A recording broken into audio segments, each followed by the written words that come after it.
Stoger presents America at Work.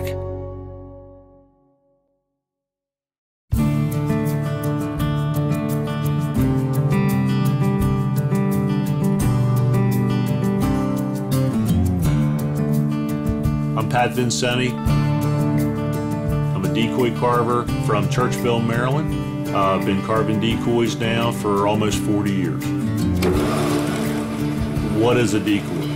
Basically what it is a spot on the water that catches the duck's attention and gets them to maybe circle back and take a second look. And it could be a black jug used to catch their attention, and then again it could be 300 pieces of art.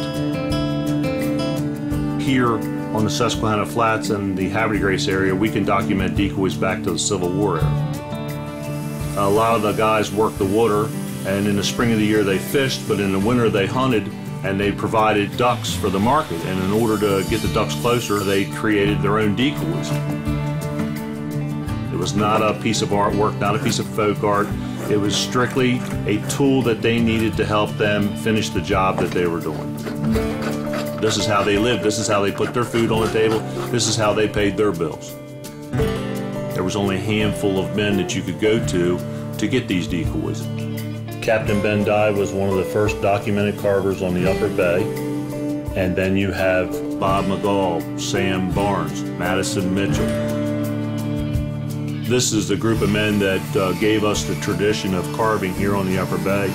And even contemporary carvers today, like myself, we grab bits and pieces of each style, put together what we like, and that's what creates our decoys.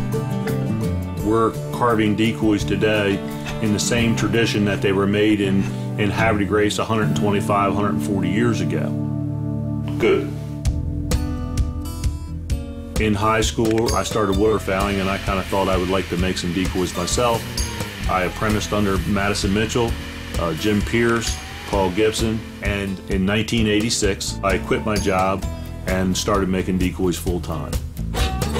And the very next day, Madison Mitchell was walking down through my yard, and I could tell he was upset about something.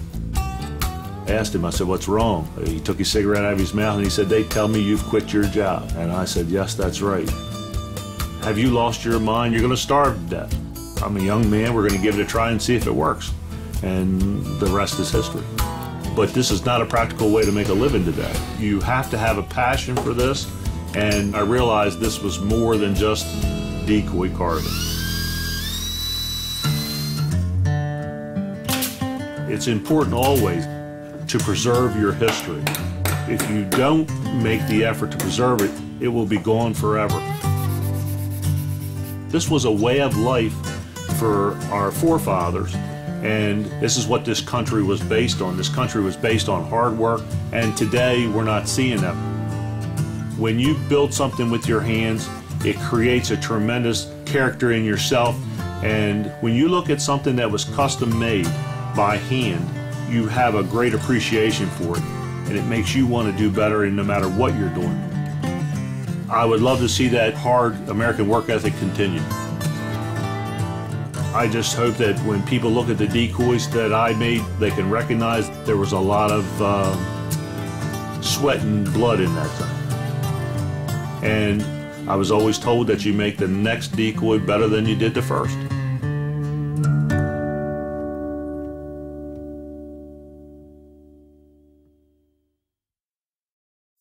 Please support Patrick Vincenti for Harford County Council, District E, Harford County, Maryland.